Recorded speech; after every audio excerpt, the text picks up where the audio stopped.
Hello, my dear viewers. I once again warmly welcome you to my channel. So గత 3-4 వీడియోల్లోంచి మనం difference between basic and advanced English అంటే basic ఇంగ్లీష్కి advanced ఇంగ్లీష్కి తేడాలు ఉన్నాయి, అవి ఎలా ఉంటాయి అనేటటువంటి విషయాన్ని మనం ఒక 3 వీడియోల్లో చూడటం జరిగింది. దగ్గరగా ఇప్పటి వరకు మనం 75 రోజుకు 25 చొప్పున చాలా చక్కగా ఉంటాయి. I want to go home, I got to go home, ఇలా మనం చూపించాం కదా మనం.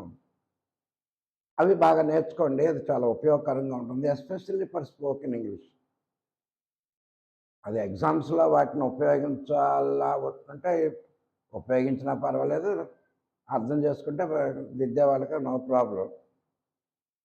ఎగ్జామ్లో ప్రయోగాలు చేయటం కంటే మనం రెగ్యులర్గా మాట్లాడటంలో దానికి ఎక్కువ ప్రాధాన్యతనివ్వండి.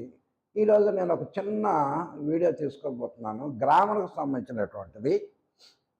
ఇదివరకు నేను ఆల్రెడీ చిన్నగా చెప్పాను, కానీ ఒక అతను ఫోన్ చేసి కొంచెం చాలా ఇది ఏంటంటే అది హెడ్డింగ్ ట్రాన్స్ఫర్మేషన్ ఆఫ్ సెంటెన్సెస్.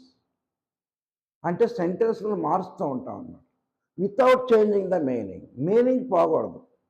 మన వాక్యాన్ని ఏ విధంగా చేంజ్ చేసినా పర్వాలేదు, కానీ దాని మీనింగ్ మాత్రం ఎఫెక్ట్ అవ్వకూడదు. సహజంగా యాక్టివ్ని మనం ప్యాసివ్లోకి మారుస్తాం, డైరెక్ట్ని ఇండైరెక్ట్లోకి మారుస్తాం, డిగ్రీస్ ఆఫ్ కంపారిజన్ని, తర్వాత సింపుల్ సెంటెన్స్, కాంప్లెక్స్ సెంటెన్సెస్ కింద ఈ విధంగా మార్చినప్పుడు, లేదా ఎస్ఆర్2ని ఇంపరేటివ్ కానీ, ఇంపరేటివ్ని ఇంటరాగేటివ్ కానీ రకరకాలుగా మారుస్తూ ఉంటాం. ఇవన్నీ మనకు బాగా వచ్చినటువంటి విషయాలే. కాకపోతే ఒక చిన్నది ట్రాన్స్ఫర్మ్ ఆఫ్ సెంటెన్స్లో ఒక వీడియోకి సంబంధించినటువంటిది చాలా ముఖ్యమైనది. ఎగ్జామినేషన్ ఆఫ్ పాయింట్ అప్పట్లో కూడా ఇది ఎక్కువగా ఇస్తూ ఉంటాడు. అందుకే దాన్ని టచ్ చేద్దామని ఈరోజు నేను ఈ నిర్ణయం తీసుకోవడం జరిగింది. అందులో చాలా రకాలు ఉంటాయి. ట్రాన్స్ఫర్మేషన్ ఆఫ్ సెంటెన్స్ దాంట్లో ఎగ్జామ్లో వాడు ఎలా ఇస్తాడంటే,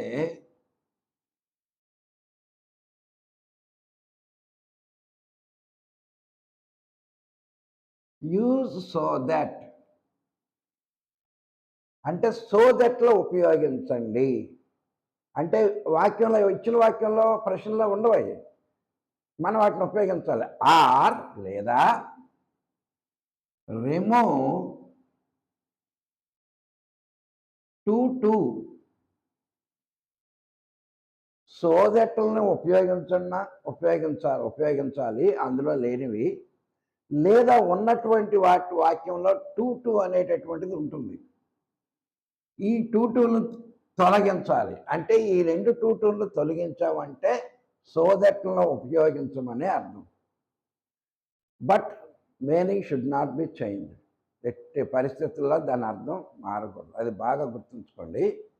ఇది ఇలా ఇస్తాడు, యూజ్ సో దట్ అంటే అర్థం ఏంటంటే, ఈ టు అనే దాంట్లో ఇచ్చిన దాంట్లో ఉంటుంది, ఈ రెండింటిని తీసివేసి సో దట్ ఉపయోగించాలి, లేదా సో దట్ను తొలగిస్తే టుని కింద.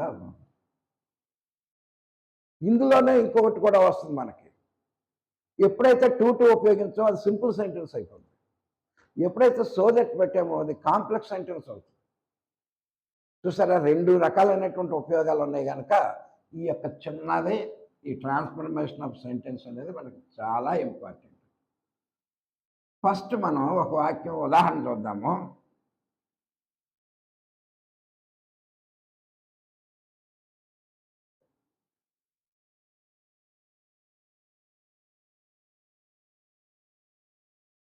Ravi is two week to walk. ఇలా ఇచ్చి వాడు ఏమంటాడు, రిమూవ్ టును తొలగించండి, లేదా యూజ్ సో దట్ను ఉపయోగించండి. అంటే ఈ టుని తొలగించి మనం వీటిని పెట్టాలి. డైరెక్ట్గా టూ తీసే సో పెట్టేస్తే దానికి అర్థం ఉండదు. సరే, ఈ టూలు అంటే ఏంటో అర్థం చూద్దాం ముందు. టు అంటే చాలా. ఇక్కడ టు అంటే సహజంగా preposition. I go to school, నేను స్కూల్కు వెళ్తున్నాను. కానీ ఇక్కడ ఇది ప్రిపోజిషన్ కాదు. దీని తర్వాత వెర్బ్ ఉంది కనుక దీన్ని మనం టు ఇన్ఫినిట్ అనాలి. ఇక్కడ టు అనేది ప్రిపోజిషన్ కాదు, వాక్ అనేది వెర్బ్ కాదు. ఈ టు ప్లస్ వాక్ రెండు కలిపి టు ఇన్ఫినిట్ కింద మారతాయి. అంటే అర్థం ఏంటి? అందుకు గాను. ఐ కేమ్ హియర్, నేను ఇక్కడికి వచ్చాను. To join in a college, to join కాలేజీలో జాయిన్ అయ్యేందుకు గాను నేను ఇక్కడికి వచ్చానని అర్థం అనమాట. అందుకు గాను అనను. షీ కేమ్ టు ప్రాక్టీస్, ఏదో ప్రాక్టీస్ చేయాలి. They went to play. Farmers in the field to plough, to play. ఎప్పుడైతే ఇలా వస్తుందో ఇక్కడ టు ఇన్ఫినిట్ అని అర్థం, అంతేగాని ఇక్కడ టూ అని కాదు. ఇక్కడ ఈ టూని తొలగించు. ఇక్కడేమో టూ అంటే చాలా, ఇది యాడ్వర్బ్ అనమాట. సో ఈ విధంగా ఉందనుకోండి. ఈ సరే, Ravi is two week to walk. ఇప్పుడు వాక్యాన్ని అర్థం చేసుకోండి. ఇది సింపుల్ సెంటెన్స్గా కూడా ఉంటుంది. ఎప్పుడైతే టూ తోటి ఉంటుందో ఒకే ఒక వెర్బ్ ఉంటుంది కనుక ఇది సింపుల్ సెంటెన్స్. సో ఇది వెర్బ్ కాదు, ఇక్కడ week, two week, sorry is అనేటటువంటిది వెర్బ్. So simple sentence. సరే, ఇప్పుడు మనం ఏం చేయాలి? ఈ టూని తొలగించి సో దట్ పెడతాం, పెట్టాలి ఇచ్చింది అందుకే. అప్పుడు మనం రవి ఈజ్, ఈ టూ తీసేద్దాం, సో పెట్టాం. Ravi is so weak.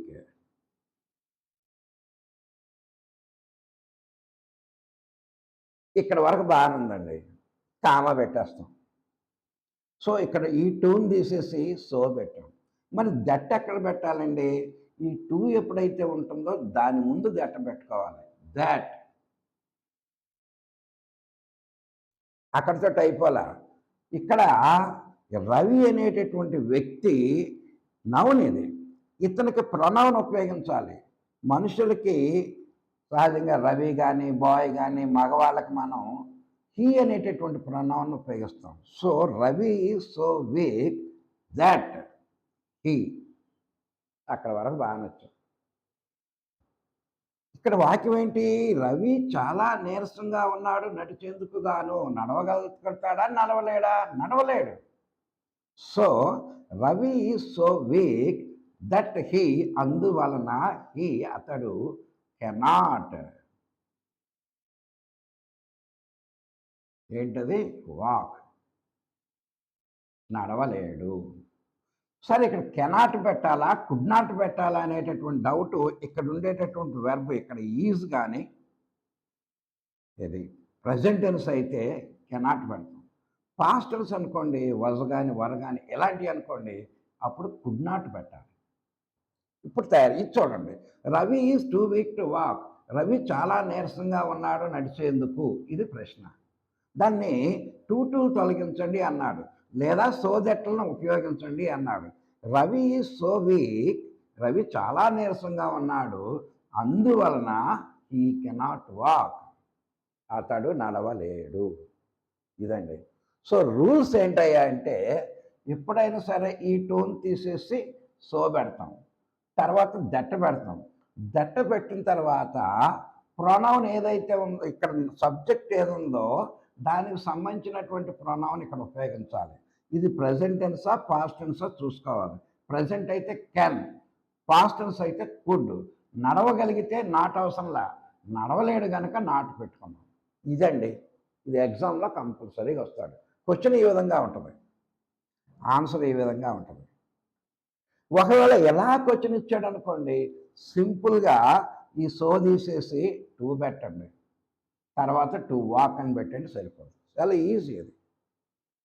సరే, ఇంకో ఉదాహరణ చేద్దాం మీకు బాగా అర్థం అవటం కోసం.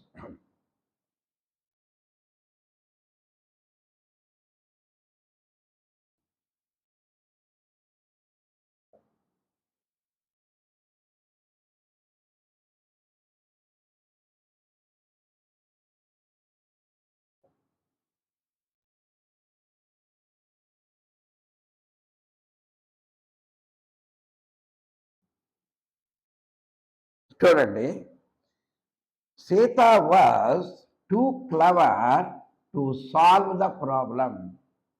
ఏదో ఒక సమస్య మ్యాథమెటిక్స్ సంబంధించిందో దేనిదో ఒకటి. ఈ అమ్మాయి ఎలాంటిది, చాలా తెలివైనటువంటిది. కాకపోతే ఇక్కడ పాస్ట్ టెన్స్ ఇది వరకు అనమాట. షీ వాజ్ టూ క్లవర్, చాలా తెలివైంది. To solve the problem, to solve ఆ సమస్యను పరిష్కరించేందుకు గాను ఇది ఇస్తాడు వాడు. ఏమంటాడు, టూను తొలగించండి అనొచ్చు, లేదా సోదెట్లను ఉపయోగించండి అని అనవచ్చు. ఇప్పుడు మనం సీత ఇక్కడ టూ తీసి ఏం పెట్టాలి, సో పెట్టాలి. So clever. ఇప్పుడు ఈ టూకి ముందు దట్. ఈ దట్ అయిన తర్వాత ఇక్కడ ఉన్నటువంటి సబ్జెక్ట్కి ప్రొనౌన్ తీసుకెళ్ళాలి మనం. ఇక్కడ అమ్మాయి స్త్రీ కనుక సీత అనేది కనుక షీ, దట్ షీ. ఇక్కడ వజ్ అనేది వచ్చింది, ఇందాక ఈజ్ అని వచ్చింది కనుక మనకి ఇక్కడ కెన్ పెట్టాం. నడవలేకపోతున్నాడు కనుక నాటు పెట్టాం. కానీ ఇక్కడ ఈ అమ్మాయి చాలా తెలివైంది. సీత వాజ్ సో క్లవర్, చాలా తెలివైంది కనుక సమస్యను పరిష్కరించగలదు, నాట్ అవసరం లేదు. ఇక్కడ కాకపోతే ఇక్కడ పాస్ట్ టెన్స్ కనుక కుడ్ పెట్టుకుంటాం. Sita was so clever that she could solve the problem.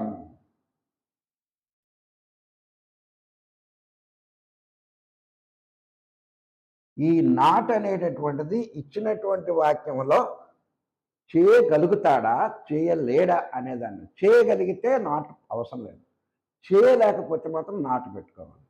ఏమీ లేదండి, ఈ టూని తొలగించి సో పెడతాం, క్లవర్ ఇక్కడ దాకా ఏం ప్రాబ్లం లేదు, ఇది తీసి పెట్టాం. కాకపోతే ఈ రెండింటిని కలపటానికి ఈ టూకు ముందు దట్ట పెట్టుకుంటాం. ఇక్కడ ఫస్ట్ దాంట్లో ఇక్కడ చూడండి, వాజ్ టూ క్లవర్ టూ, ఇందులో ప్రొనౌన్ లేదు. కానీ దట్ వచ్చింది కనుక దట్ తర్వాత కంపల్సరీగా ప్రొనౌన్ రావాలి. ఏ ప్రొనౌన్ రావాలి, ఇక్కడ ఏ సబ్జెక్ట్ ఇచ్చాడో, బహుశా దే అన్నాను, అది బాయ్స్ అని ఉందనుకోండి, అప్పుడు బహువచనం కనుక ఇక్కడే రావాలి, దే అని రావాలి. ఆ విధంగా చూసుకుని మనం ప్రొనౌన్ తయారు చేసుకోవాలి. ఓకే, సరే ఇప్పుడు ఇంకో ఉదాహరణ చూద్దాం.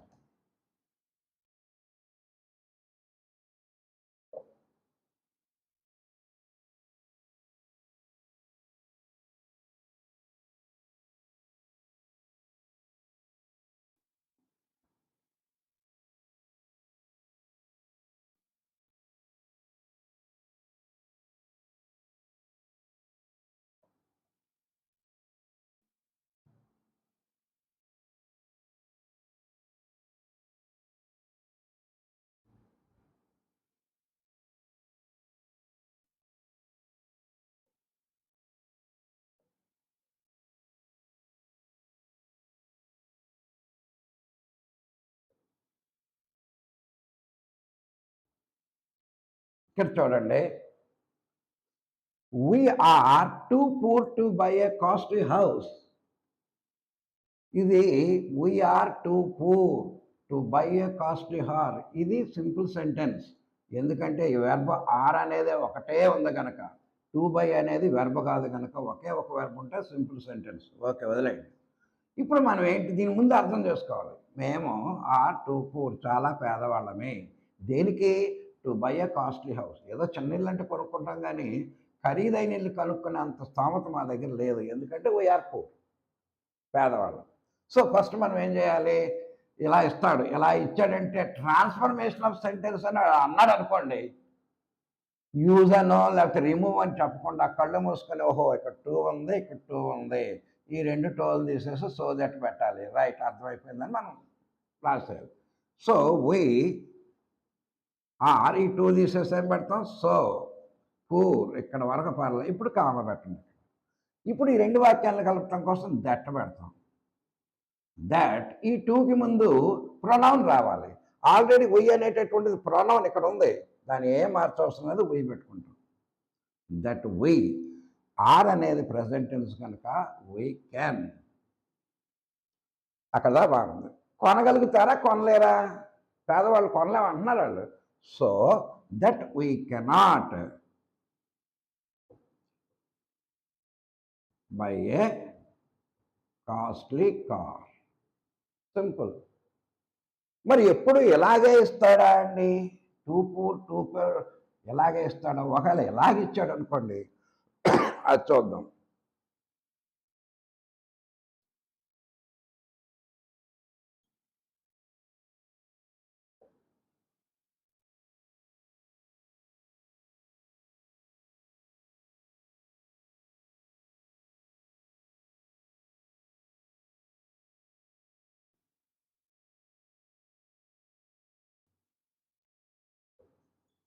చూడండి, father is so busy that he cannot go office. చాలా బిజీగా ఉన్నారు, అందుకే ఆయన ఆఫీస్కి వెళ్ళలేరు.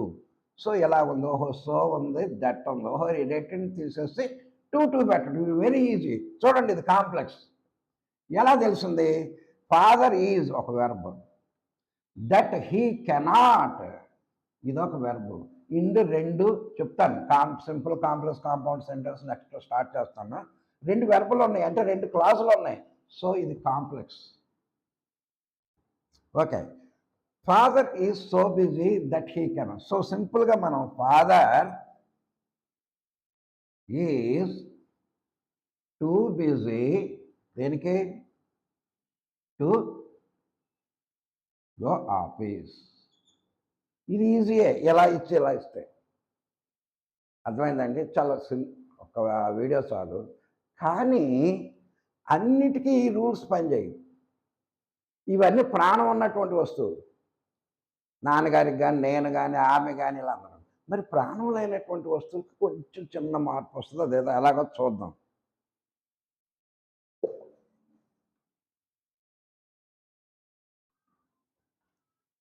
ఈ తంబరైన్లో పెట్టిందే తీసుకున్నాం ఇప్పుడు.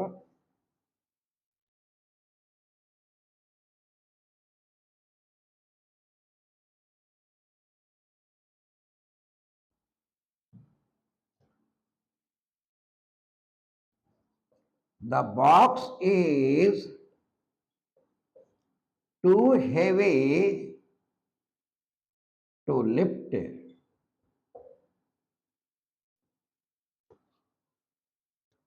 చూడండి, the box is too heavy to lift.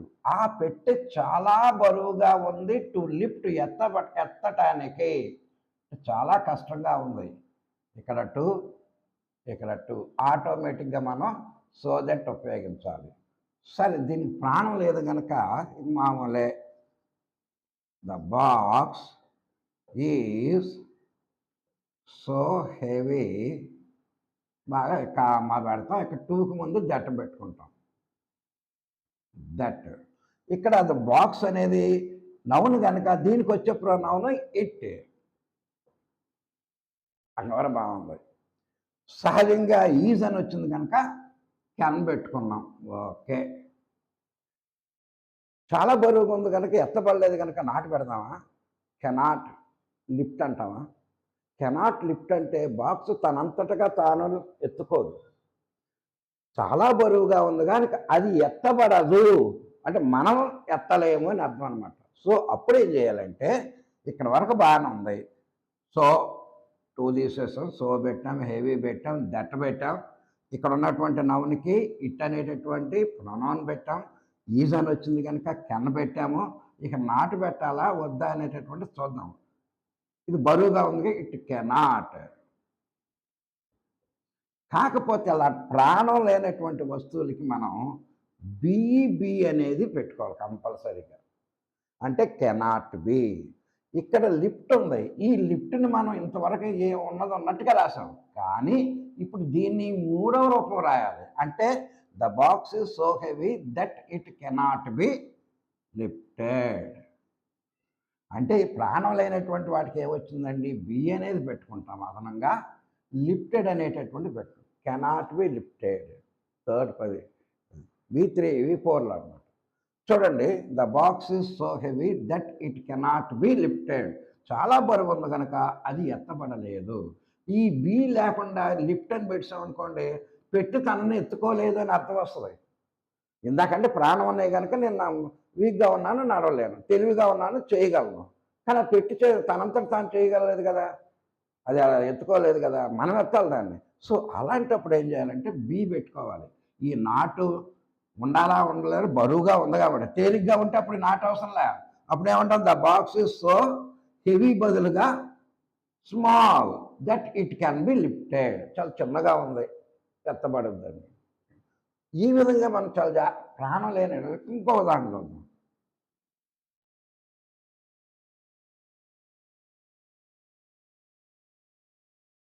Mathematics is